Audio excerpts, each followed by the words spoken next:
I'll start off with a little bit of an intro. So, this is, I think, one of our first community conversations. So, this will be kind of us going over a specific topic and talking about it. And Sameedha has been so gracious to offer to present. And so, she's going to be talking about transitioning from a student to a professional. So, I'll pass it off to Sameedha. Thank you, Aurora. Can you see the screen fine? Okay, great. So, hello everyone. I'm very happy to be here.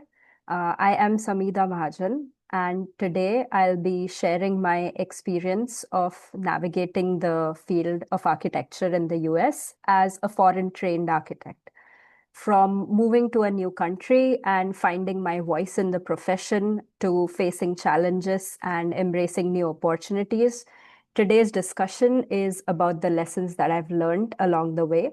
And I hope that my experiences can offer you all some insight, support, or maybe even trigger a few laughs.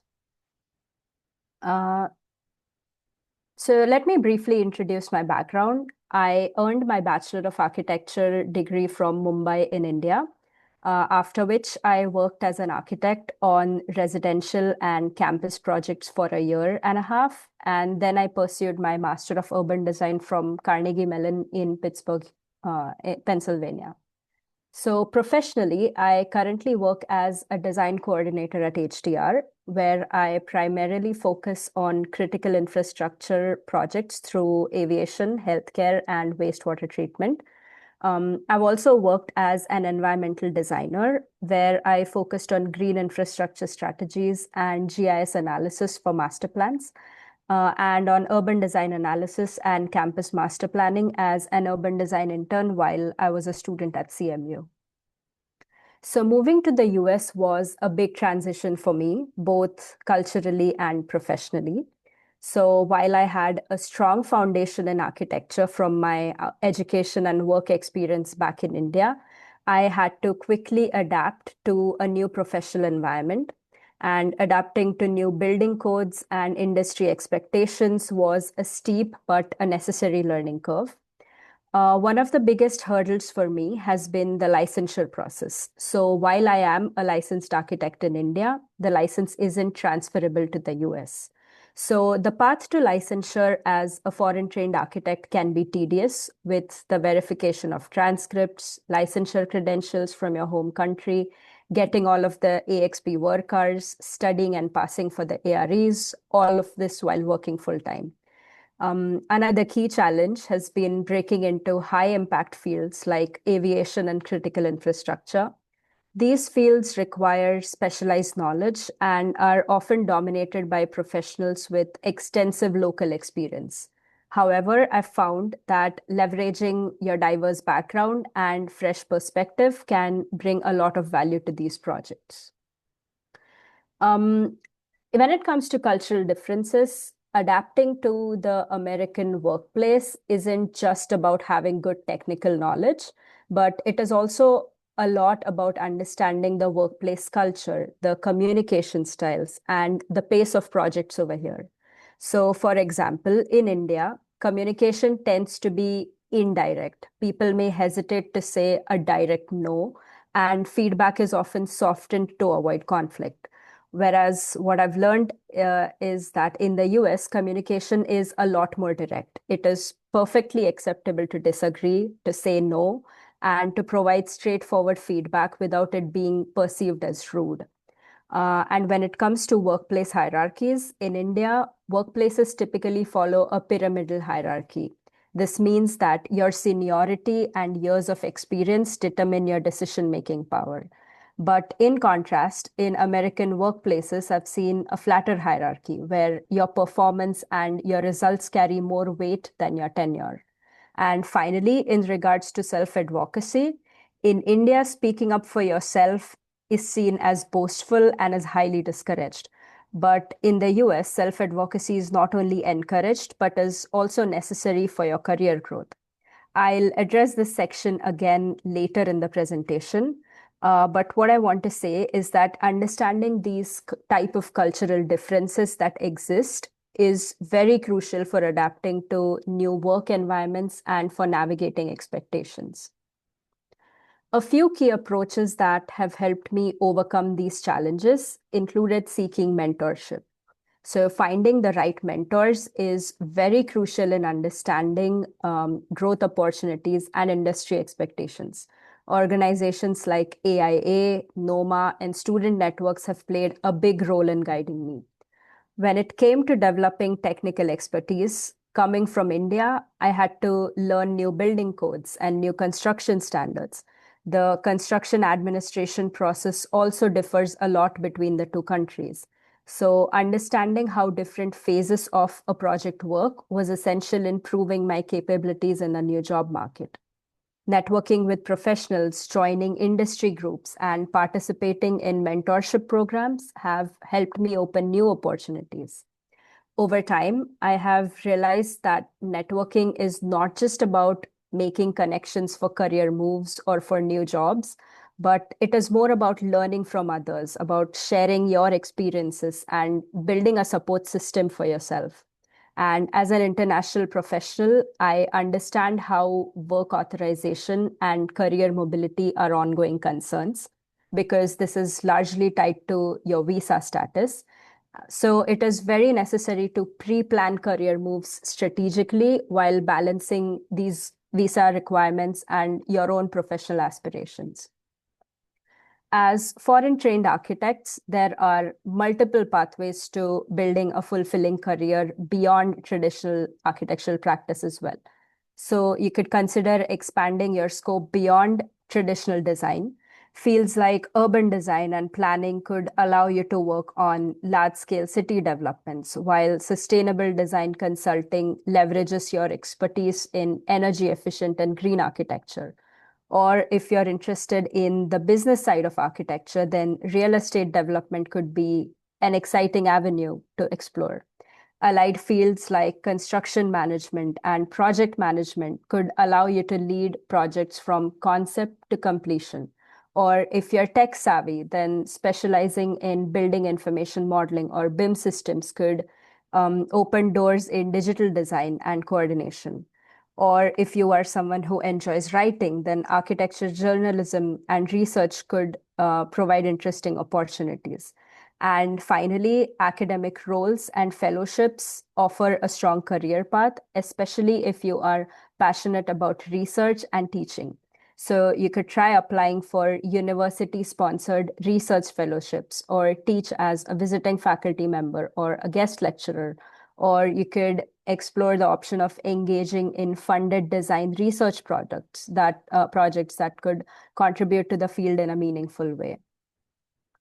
Um, I know from personal experience that the job hunt process can be even more scary as an immigrant student because in addition to the stress of a regular job search process, we also need to deal with visa rules and time constraints that accompany OPT and CPT guidelines.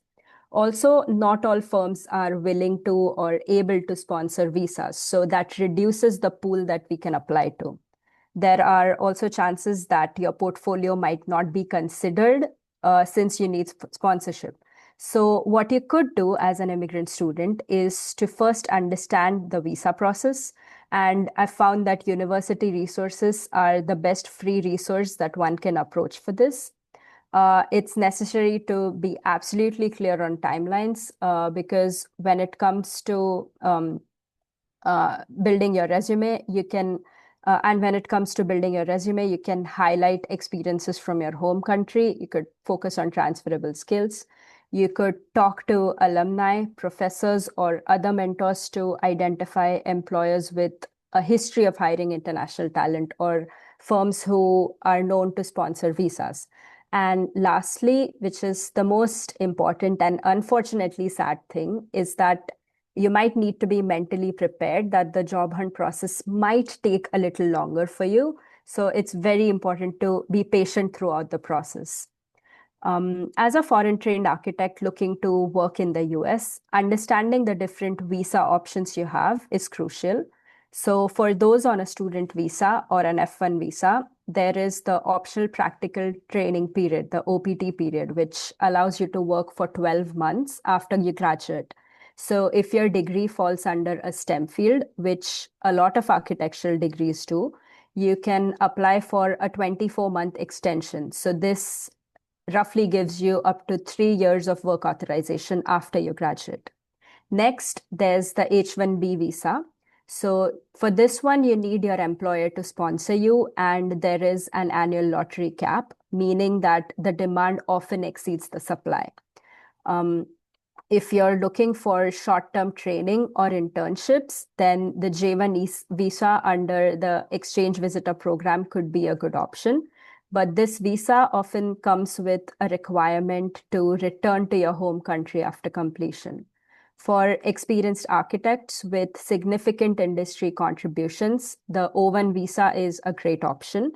It is for individuals with extraordinary ability, meaning you need to showcase awards, publications, larger industry recognition. But the best part is that there is no annual cap, and this can be renewed multiple times. Finally, for those aiming for permanent residency, there are the EB1, EB2, and EB3 green card categories. These require an advanced degree, exceptional ability, and employer sponsorship. So each visa has its own pros and cons, which is why it's important to find out the one that best aligns with your goals and qualifications and then work towards it. So let's break down visa navigation into three key areas. For many international graduates, like myself, the first step is the F1 visa, which is the student visa you get when you come to the USA to pursue your educational degree. And another common option is the H-1B visa, which allows professionals to work in the US. So usually this is the most common and preferred option. So if your H-1B visa gets picked, then you're good to go. But the challenge with the H-1B is that it is a lottery-based visa. So not everyone who applies will get it, which is why it's important to explore other pathways as well. Now, regardless of the visa type, a strong professional profile can increase your chances of sponsorship. So a few key strategies that could help are getting licensed or completing your NCAP certification. This enhances your expertise and makes you a more attractive candidate for sponsorship. Having a strong portfolio and publications showcasing impactful projects, research, and publications can highlight your industry contributions and help distinguish yourself from other candidates. And finally, engaging with professional organizations like AIA and NOMA can connect you with firms that actively sponsor international talent. For those with specialized skills and accomplishments, there are also alternative pathways. So like I mentioned before, the O1 visa is for individuals with exceptional abilities, which could be a great option if you have a strong portfolio of work or awards or publications or speaking engagements. And for long-term stability, employer-sponsored green card strategies like EB1, EB2, EB3 could provide permanent residency options, but these require employer sponsorship and a strong case as to why your skills are essentials. But one thing to keep in mind is that since immigration policies change very frequently, it is important to stay informed, work with immigration attorneys, and align your career goals accordingly with long-term visa options. Making the transition as a foreign-trained architect in the US can be challenging, but with the right strategies, it's doable. So the credentialing process is often the biggest hurdle. Getting your foreign degree recognized can be complex, and preparing for the AREs requires a lot of time and dedication. But don't let that intimidate you. Many international candidates have done it, and you can do it as well. So secondly, focus on leveraging your international experience. Your global perspective is a huge asset. So whether it's familiarity with different construction methods or sustainable strategies or a unique design approach, all these experiences can help you set yourself apart. Focus on transferable skills. Things like project management, client relations, and technical expertise are factors that apply to all geographies, no matter where you practice. Finally comes networking and mentorship. You don't have to navigate this journey alone. Connecting with other international architects who've already been through this process can provide insights, encouragements, or job leads. Finding mentors and building an accountability group could help you keep yourself on track with your licensure and career goals. So, becoming a licensed architect in the US isn't a one size fits all process. There are multiple ways to get there depending on your background.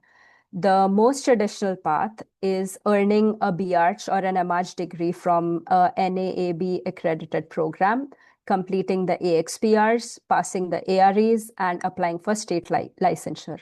This is the most straightforward route and is especially helpful for those studying architecture in the US from the start. But if your degree isn't NAAB accredited, the experience-based route is a good way to pursue licensure. However, it requires double the amount of AXPRs and sometimes could also require additional educational evaluations. This is a longer process, but it is still a good option. For those who are already licensed abroad, like me, the foreign architect path could provide a good way to transfer your license and your credentials. So this involves NCARB evaluation, sometimes completing the AXP, depending on what state you are aiming for, passing the AREs, and then applying for state licensure. The specifics vary by jurisdiction, so it's very important to keep checking the details. And for those who are already licensed within a US jurisdiction, you can take advantage of the NCARB certificate to get reciprocal licensure in other states. So this is especially helpful if you want to practice across multiple states. The path to licensure you choose depends on your current qualifications and your long-term goals. So if you are already licensed in a country other than the US or Canada, the foreign architect path is actually a very good option to consider. This path is designed to recognize your existing expertise and licensure while ensuring that you meet the US standards. So to qualify, you would need to have a foreign license and credentials in good standing and recognized by NCARB. So what this means is that your home country should have a recognized institution that keeps track of licensing. This process involves a few key steps. So you would start by setting up your NCARB record. This is basically your where you officially submit your details about your education and license. Next comes credential verification. So NCARB will review your qualifications and ensure that they align with the US standards. Next would be to pass the AREs. This is a requirement for all candidates, no matter their background, and it covers everything from construction to project management. Some states might ask for experience hours or even additional experience hours. So this step varies based on your credentials. And once everything is approved, you'll get your licensure and you could next aim for your NCARB certificate to gain reciprocal licensure in other states. So once you are a registered architect in any US jurisdiction, you could explore the NCARB certification option. Once certified, you can apply for licensure in different states without having to start from scratch. And thanks to mutual recognition agreements, the NCARB certificate could also help you practice architecture beyond the US. So you could work on international projects as well. So while going through the licensure process, it is very important to keep in mind that as architects who have trained outside the US, we bring a unique set of skills and perspectives to the profession. We can use these skills to help set ourselves apart. So architecture is deeply influenced by culture, history, and regional design traditions. Coming from different parts of the world, we bring in fresh perspectives shaped by global trends. So, whether it is integrating traditional design principles or merging contemporary techniques with local influences, this diverse background enhances creative problem solving and innovation in architectural projects. Many foreign architects have worked with a variety of construction techniques, materials, regulatory frameworks. So, this exposure allows us to be adaptable, whether it is understanding different seismic requirements, different fire codes, or different building methods. And having lived, studied, worked in different cultural contexts, there is a natural awareness of social, historical, and cultural factors that influence how people interact with the built environment. So, this competence is invaluable when working on projects that serve diverse populations or when collaborating with international teams. And in today's competitive industry, having international experience can be a major asset. So, highlighting unique projects from around the world, showcasing multilingual abilities, and demonstrating adaptability can make you a strong candidate for firms who are looking to expand their global reach. At the end of the day, being a foreign trained architect isn't just about meeting different licensing requirements, but it is about leveraging your experience to enrich the profession and create impactful and inclusive design solutions. Adapting to the workplace isn't just about technical knowledge, but it is also about understanding workplace culture, communication styles, and the pace of projects. So, in order to succeed, your technical proficiency and design skills are not going to be enough. We also need to combine business acumen, communication skills, and technical expertise. So, communication skills are something that we learn to develop right from design school. Technical proficiency is something we need to have to do the job well. And while it's okay to lack certain skills or to prefer one type of software over the other, but to a certain extent, we need to be a jack of all trades. Um, it is always good to know your strengths and make them stronger, but also to keep working on your weaknesses. And lastly, we come to business acumen. Business acumen is the ability to understand how a firm works. This is the ability to see the bigger picture and make decisions that align with larger business goals. This is what positions you for leadership roles. And adapting ourselves to a combination of these three is what positions us for success in the workplace. Um, Building a successful career isn't just about doing great work, it is also about making sure that people see the value you bring. Um, so it could start with knowing your own value. So first, it's important to recognize what you bring to the table, knowing what are your strengths, what are the unique skills that set you apart. Keep track of your impact, document successful projects or positive feedback and contributions. When it comes to speaking up, don't wait for someone to ask for your opinion. Share your insights proactively. Um, it's necessary to keep in mind that your perspective is valuable, and the more you contribute, the more you'll be heard.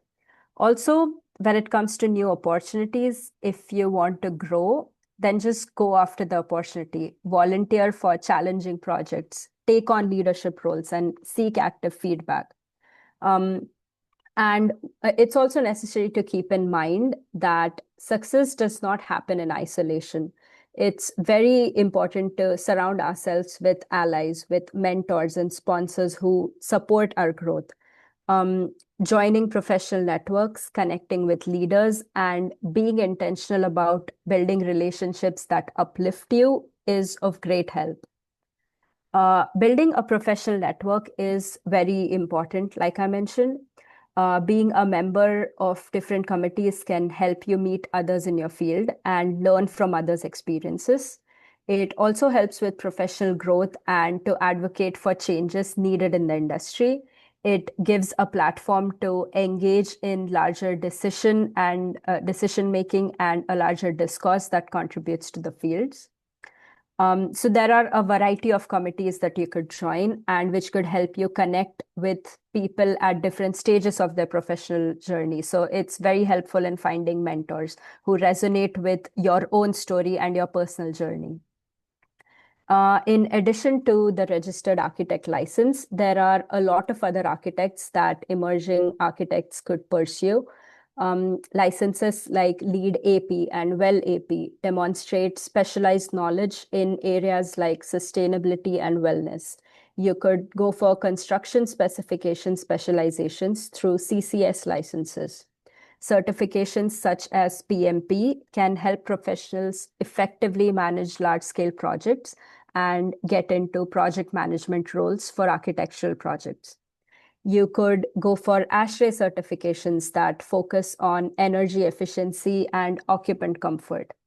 These credentials can set you apart in competitive job markets. It can help you increase your earning potential and expand your roles within multidisciplinary teams.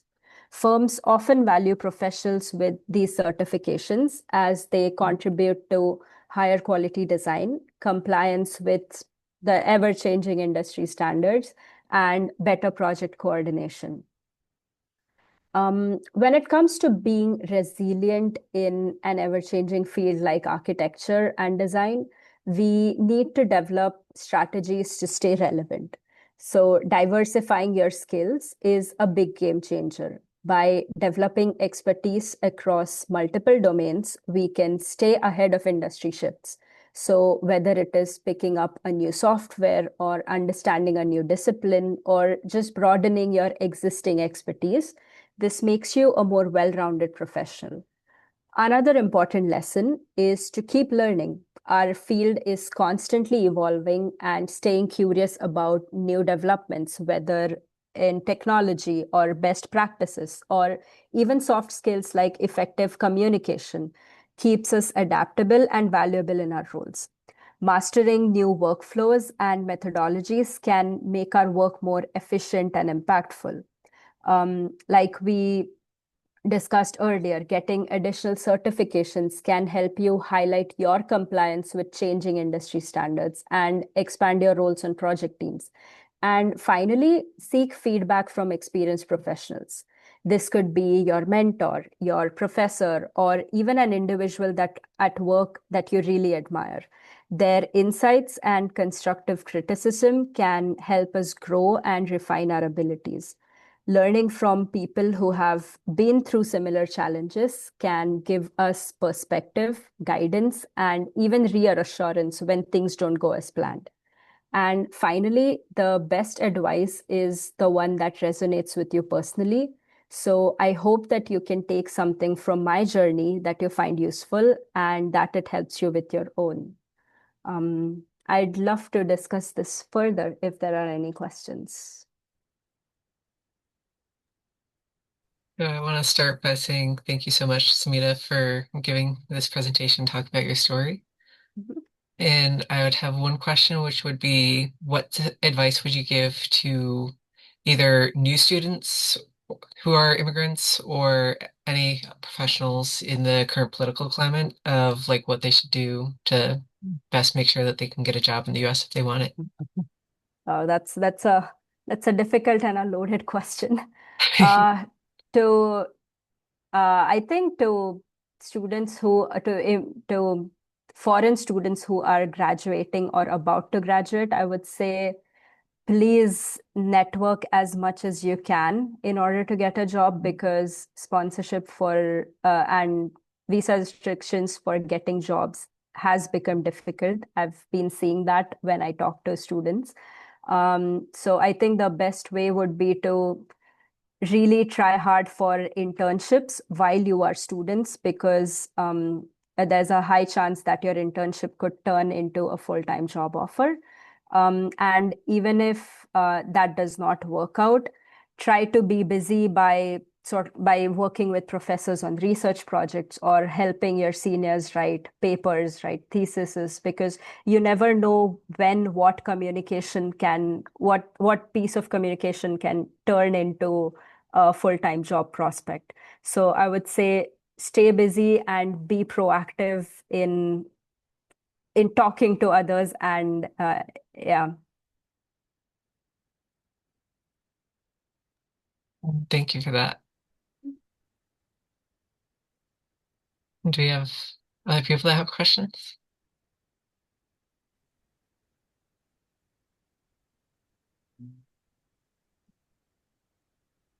Can you hear Cassie? I can't hear you, Cassie.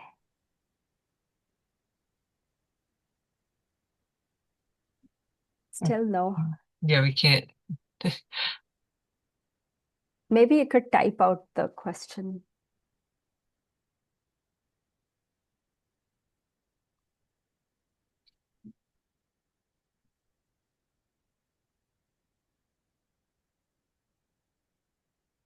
So then, well, Cassie might be typing that question. I have another one, Hmm. which is with finding sponsors for a visa. Hmm. Is that typically part of feel like your initial as you're reaching out to a company, or is that part of the future discussions once you get further into the process? No, so what I've realized is that, for example, if you're applying through an online portal, usually there is a question which asks whether you require sponsorship. So it is something that is that is there right from the onset. And it can, I mean, you could see that as a positive or a negative thing. The positive thing is that if the company is not in a position to sponsor candidates, then you can focus your efforts elsewhere. So yes, that is something that is that is involved in the process right from the beginning. Okay.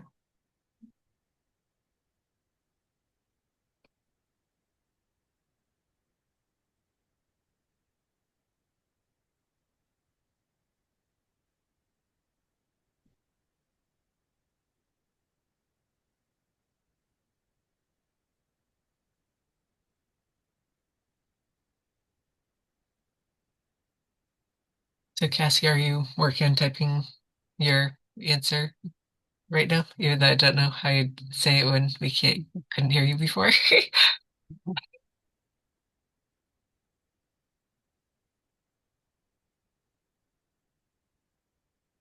Now I see her question now. Yes. Oh, what was the hardest part of the process in getting your US license? Well, I am still working towards my US license. I haven't gotten it yet.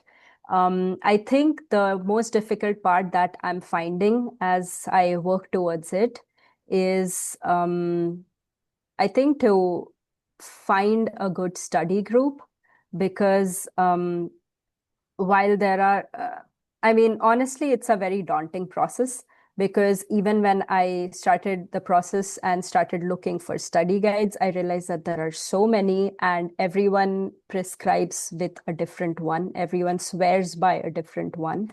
Um, so I think it's been difficult to find a group with which I can discuss my doubts, with which I can stay accountable, and also just balancing general life and a full-time job with studying, because I think it's easier to sort of get licensed right when you are out of school because you're sort of in that headspace to study.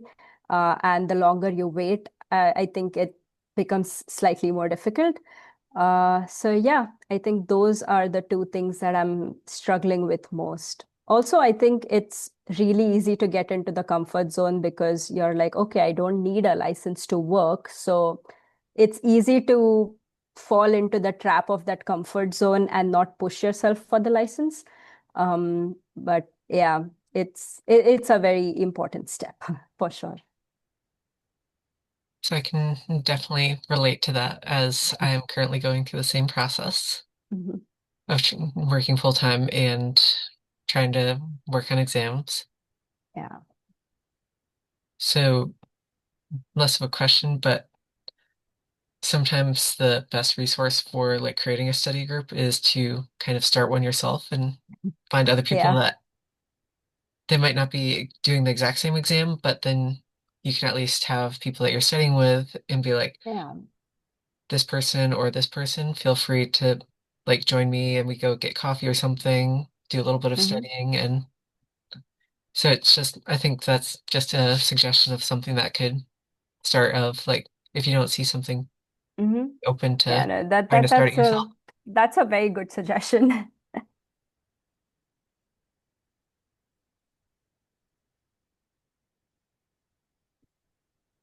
So Cassie, I want to double check. Do you have any other questions?